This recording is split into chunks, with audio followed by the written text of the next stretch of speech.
5 छोटी भूतिया कहानियां जो आपको डरा देंगी। जब मैं भूत की कहानियां सुनाने के बारे में सोचता हूं, तो मैं कैंप फायर के चारों ओर बैठकर मार्शमेलो भूनकर रात को अपने टेंट में जाने से पहले अपनी ठुड्डी के नीचे मशाल रखकर डरावनी कहानियां सुनाने के बारे में सोचता हूं। इस तथ्य के बावजूद कि यह ऐसी गतिविधि नहीं है जिसमें मैंने कभी भाग लिया हो, यह एक डरावनी कहानी साझा करने का एकदम सही तरीका लगता है, खासकर जब आपके आसपास जंगल की सरसराहट की आवाज़ें और ऊपर तारे हों।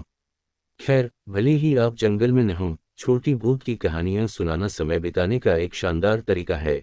इसलिए हमने इंटरनेट से वयस्कों के लिए कुछ बेहतरीन भूत की कहानियां एकत्र की हैं जो आपको निश्चित रूप से डरा देंगी। मार्शमेलो पास करें। एक, तहखाने में पिल्ला। रेडिट पर पाई गई यह छोटी सी भूत की कहानी बेहद डरावनी है। मम्मी ने मुझे बेसमेंट में कभी न जाने के लिए कहा था, लेकिन मैं देखना चाहता था कि वह आवाज़ कौन कर रहा है। यह आवाज़ किसी पपी की तरह थी, और मैं पपी को देखना चाहता था, इसलिए मैंने बेसमेंट का दरवाज़ा खोला और थोड़ा नीचे चला गया।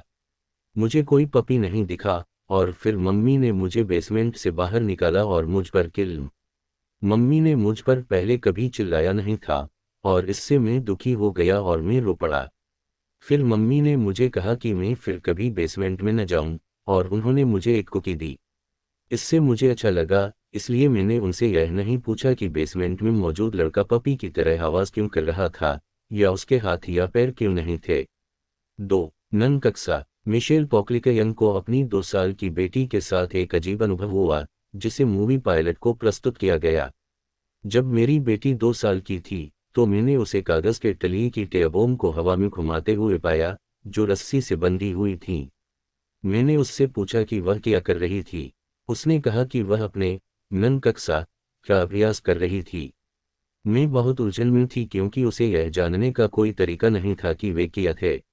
मैंने उससे पूछा कि उसका क्या मतलब है, और उसने कहा कि एडम ने उसे बताया था कि उन्हें कैसे बनाना है और हर रात उसे दिखाया था कि उनका उपयोग कैसे करना है। उसने आगे कहा कि एडम ने उसे अभ्यास करने के लिए कहा क्योंकि उसे किसी दिन खुद का बचाव करना सीखना पड़ सकता है। मैं लगभग घबरा गई, लेकिन उससे पूछा कि एडम कैसा दिखता था। उसने कहा कि वह लंबा, गोरा था और उसकी नीली आंखें थीं। उसने कहा, मम्मी, आप जानती हैं कि वह कैसा दिखता है, आप उसे जानती हैं। वह सिरदर्द से मर गया। मुझे कमरे से बाहर जाना पड़ा। आप देखिए, उसके जन्म से 4 महीने पहले, मेरी लंबी, गोरी, नीली आंखों वाली, मार्शल आर्ट में माहिर दोस्त की 27 साल की उम्र में ब्रेन इनेमा से मौत हो गई थी। उस दिन से उसने उसके बारे में बात नहीं की है, इसलिए मुझे यकीन नहीं है कि मेरी प्रतिक्रिया से वह डर गई थी या उसने अपनी पढ़ाई पूरी कर ली थी। 3. बिस्तर के नीचे कोई है। कभी कभी बहुत छोटी भूत प्रेत की कहानियां सबसे अच्छी होती हैं, और यह कहानी रेडिट से बापीडे के माध्यम से एक पिता द्वारा अपने छोटे बेटे को बिस्तर पर सुलाने की कहानी बताती है।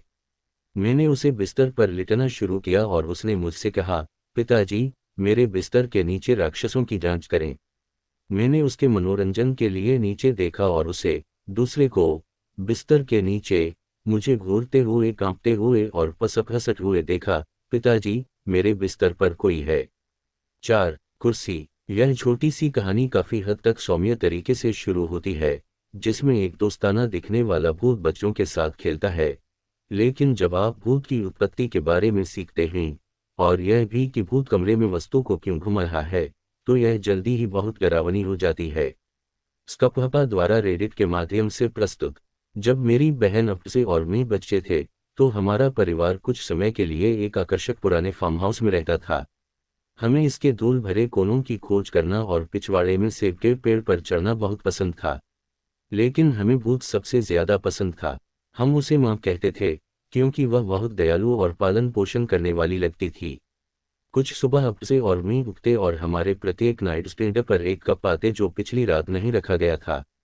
माँ ने उन्हें वहां छोड़ दिया था, इस चिंता में कि हम रात में प्यासे हो जाएंगे।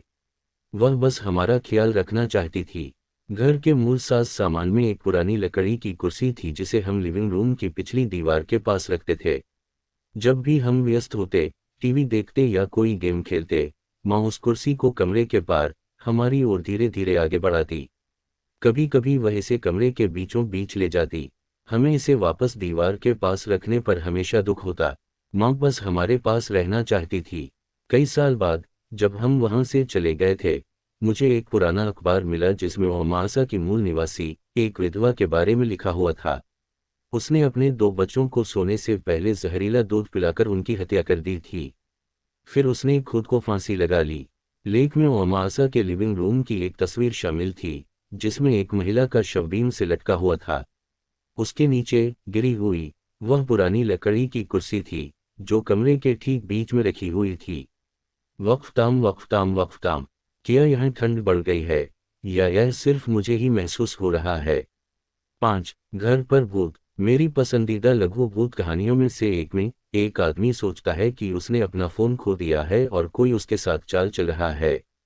पता चलता है कोई उसके साथ खेल रहा है, लेकिन यह कोई इंसान नहीं बल्कि एक भूत है।